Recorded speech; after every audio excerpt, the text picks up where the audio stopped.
नहीं था कि 280 को यहाँ लिखना था और 320 को यहाँ लिखना था, तो ऐसा बिल्कुल भी नहीं है सर। ये पहली बात, ये सेलिंग प्राइस है, ठीक है। ये क्या है हमारा मेरे भाई, तो सेलिंग प्राइस है। और हम आपको एक छोटी सी बात बता दें सर यहाँ पर, उस बात को थोड़ा गौर से समझिएगा, गहराई से समझिएगा। हमने जो आपको लिखा था ना यहाँ पे, वो हमने ये लिखा था कि सीपी तो बीच में भी क्या होना चाहिए, तो बीच में भी सीपी ही होना चाहिए, ठीक है। अगर कॉस्ट प्राइस बीच में नहीं रहा तो आप कभी भी एलिगेशन नहीं लगा पाएंगे। आप यहाँ पर समझिए, कभी भी एलिगेशन नहीं लगा पाएंगे। तो अगर आपको एलिगेशन लगाना है मेरे भाई यहाँ पर, तो ये बीच में क्या होना जरूरी है, सीपी होना जरूरी है। तो यानी ये जो सेलिंग प्राइस दिया गया ना, इससे क्या निकालेंगे, तो सीपी निकालेंगे। तो देखो, जो बच्चे प्रॉफिट लॉस नहीं पढ़े हैं उनको दिक्कत नहीं होने देंगे हम समझा देते हैं। देखो, सीपी क्या होता है, वो कीमत जिस पर आप किसी वस्तु को खरीदते हैं, और एसपी क्या होता है, वो कीमत जिस पर आप किसी वस्तु को बेचते हैं। सीपी कभी भी अपने आप में 100% होता है, ठीक है। सीपी में प्रॉफिट को जोड़ देंगे तो सेलिंग प्राइस निकल जाएगा, सीपी में लॉस को घटा देंगे तो सेलिंग प्राइस हो जाएगा। जैसे 100% का कोई सामान है, मैं 10% के प्रॉफिट में बेचता हूं, इसका मतलब मैं 110% पर बेचता हूं। 100% का कोई सामान है, मैं 20% के प्रॉफिट में बेचता हूं, इसका मतलब मैं 120% में बेचूंगा।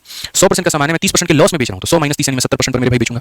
तो ये हमें समझने की आवश्यकता है, ठीक है। तो अगर हम यहाँ पर बात करते हैं बच्चों, तो हम यहाँ पर क्या कहेंगे, हम बोलेंगे सर ये हमारा सेलिंग प्राइस है। सेलिंग प्राइस मतलब यहाँ पर 320 रुपए वो कीमत है जिस पर हमने किसी वस्तु को बेचा है। तो 100% का सामान था और 20% का लाभ था, यानी 100 में 20 जोड़ दीजिए तो ये कितने का वैल्यू है, तो 120 का मान है। ये कितने का मान है, तो 120% का मान है। ये सेलिंग प्राइस है, तो यानी 120% का मान है। और मुझे सीपी पता करना है, सीपी का मतलब 100%, तो मैं इसे मेरे भाई 100 से गुना करूंगा। तो जो दिया गया है वो सेलिंग प्राइस की वैल्यू 120 का मान है, जो पता करना है वो हमारा 100 का मान है।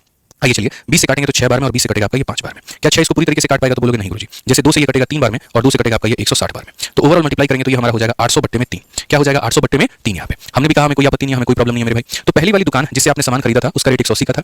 दूसरी वाली दुकान जिससे आपने सामान खरीदा था उसका रेट मेरे भाई 200 से था। ओवरऑल जब आपने बेचा था तो उसको 320 में बेचा था, जो अपने आप में इतने का वैल्यू था, गुना करने पर 800/3 आ गया, ठीक है। तो मेरे भाई यहाँ पर जो है सीधी सी बात बोलेंगे कि बीच में जो वैल्यू आएगा वो कितना आएगा, 800/3। अब एलिगेशन का मेरे भाई हमने नियम आपको सिखा रखा है, और क्या सिखा रखा है बच्चों, कि अगर नीचे में कोई संख्या आती है तो उतना में ही सबसे गुना करेंगे। तो नीचे में अगर 3 आया तो इधर भी 3 से गुना करो, इधर भी 3 से गुना करो, और इधर भी 3 से तुम गुना करो यहाँ पे। तो अब बताओ मुझे यहाँ पर क्या हो जाएगा। तो 28 का 3 गुना 84 है, 840 रुपए है। 840 रुपए में से 800 रुपए को घटा देंगे तो 40 रुपए आ जाएगा, ठीक है। अच्छा, सीपी है, तो रेशियो किसका देगा मेरे भाई, क्वांटिटी का याद रखना।